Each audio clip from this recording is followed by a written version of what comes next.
चलो जी स्टार्ट करते हैं नेशनल चैम्पियनशिप कप ओडीआई जो कि आज उसका पहला मैच खेला गया वाइट्स वर्सेस ग्रीन। तो बात करते हैं नसीम शाह की बॉलिंग की। 9 ओवर किए हैं, 9 ओवर्स, एक मेडन की है, 46 रन्स दिए हैं नसीम शाह ने।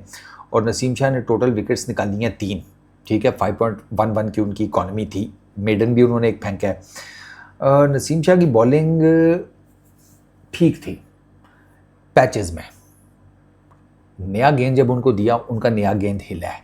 बट मैंने नोटिस किया कि नसीम शाह से ना जो नया गेंद हिल रहा था ना, वो उनसे उस तरीके से कंट्रोल नहीं हो रहा था। स्पेशली वो गेंदें जो वो अंदर लेकर आ रहे थे। अगर आपने देखा आज का मैच, तो जो गेंदें वो अंदर लेकर आ रहे थे, एक तो वो बहुत फुलर लेंथ कर रहे थे और दूसरा वो फेंक ठीक जगह नहीं रहे थे। तो ना लाइन ठीक थी ना लेंथ ठीक थी। उसका प्रॉब्लम ये हो रहा था कि जब वो गेंद उनका पड़ के अंदर आ रहा था तो एक तो वो बहुत ही आगे था और ऊपर से दूसरा वो पैड्स के ऊपर था। तो उसको बड़े आराम से साइम अयूब ने ईजीली फ्लिक किया।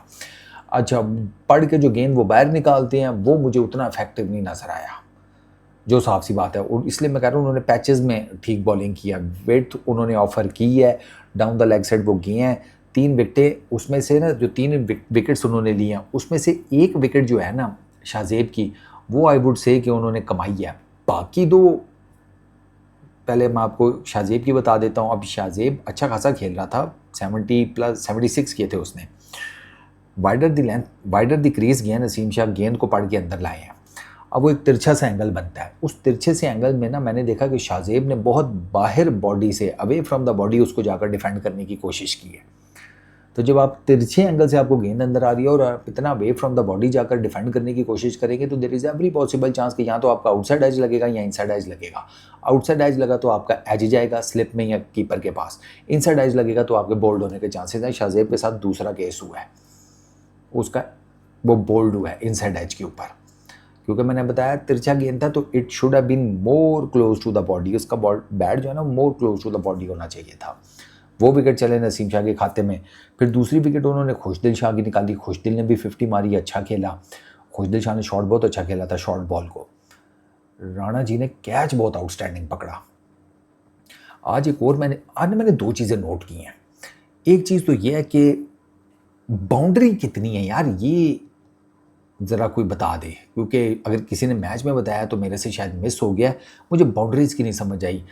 कुछ जगहों के ऊपर मुझे ऐसे लगा है कि बाउंड्री जो है वो लंबी है, ठीक है, लेकिन कुछ जगहों के ऊपर मुझे ऐसे भी लगा है कि अगर मैं बाउंड्री, मतलब कोई प्लेयर जो है वो विकेट के पास है ना, मुंह में पानी लेके कुल्ला करे ना, ठीक है, बाउंड्री से बाहर चला जाए पानी।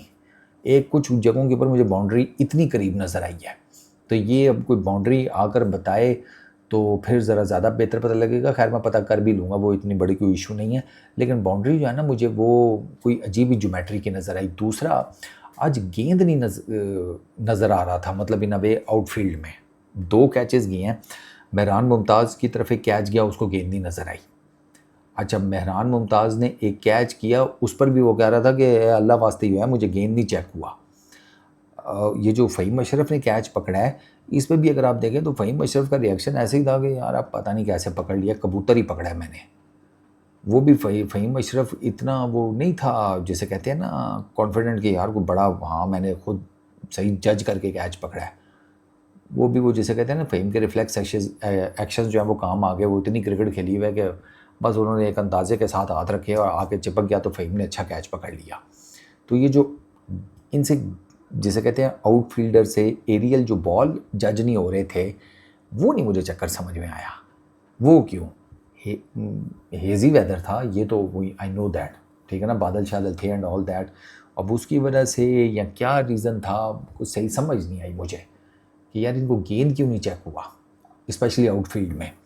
अच्छा, तो तीसरी विकेट साद मसूद की थी, उसने भी शॉट तो ठीक खेला था, उसको कटर पड़ा था।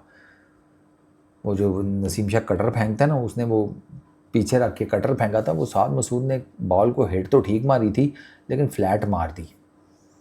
या तो थोड़ा और एरियल मारता तो शायद वो फील्डर जो है वो टॉप जाता, क्योंकि फील्डर काफ़ी आगे खड़ा था बाउंड्री से, काफ़ी ज़्यादा। तो अगर थोड़ा सा वो एरियल मार जाता ना तो फील्डर टॉप के भी चौका हो सकता था। जो अक्सर आपने देखा ना, फील्डर के ऊपर से गेंद चल के जाके चौका हो जाती है, एक टिप्पा खा के, कि फील्डर बहुत आगे खड़ा होता है। ये कि साद मसूद के मामले पर हो सकता था, लेकिन उसका बहुत ही फ्लैट चला गया था। तो ये 3 विकेटें नसीम शाह ने ली हैं, जिसमें से आई फील कि 2 को बहुत एक्स्ट्रा ऑर्डिनरी नहीं थी। एक में कैच बहुत अच्छा फ़हीम अशरफ ने पकड़ लिया, एक में साद मसूद की फ्लैट हिट थी, वो सीधा फील्डर के मुंह के पास चली गई। शाहजेब को अच्छा आउट किया है, नो डाउट, लेकिन एट टाइम वही मैं कह रहा हूँ ना, पैचेस में नसीम शाह की बॉलिंग अच्छी थी, क्योंकि आई फील कि प्रेशर नहीं था ना इस गेम का, ये लोकल टूर्नामेंट है, इसका क्या प्रेशर होगा। लेकिन जब आप इंटरनेशनल क्रिकेट में नसीम की जब वापसी होगी तो आई फील कि ये जो उनके से पैचेस में अच्छी बॉलिंग हुई है ये नहीं हो पाएगी, क्योंकि इंटरनेशनल क्रिकेट का प्रेशर बहुत डिफरेंट होता है, वहाँ पर मार पड़ती है बिल्कुल ही, जिसे कहते हैं ना आपका मक्कू ठपा जाता है अगले।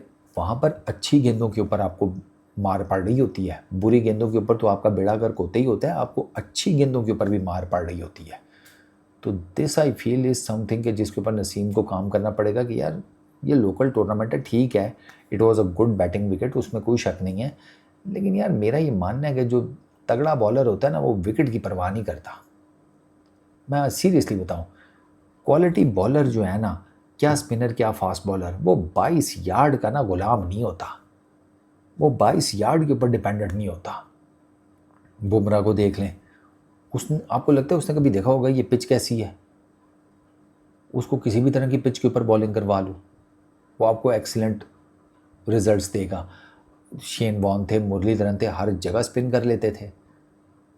यार एक मैं तुम्हें जाते जाते एक स्पिनर का नाम बताता हूँ, वो मतलब हमारी ब्रॉडकास्टिंग वाला जो काम है ना क्रिकेट का, उससे पहले के थे यार, उनका नाम मेरे जहन से निकल गया है, बाजू में रहते थे, पता नहीं चंद्रशेखर नाम था कि क्या। उनके बारे में कहते थे कि वो बंदा शीशे के ऊपर भी स्पिन कर लेता था, कि वो इतना आउटस्टैंडिंग स्पिनर था कि वो शीशे के ऊपर स्पिन कर ले गेंद को।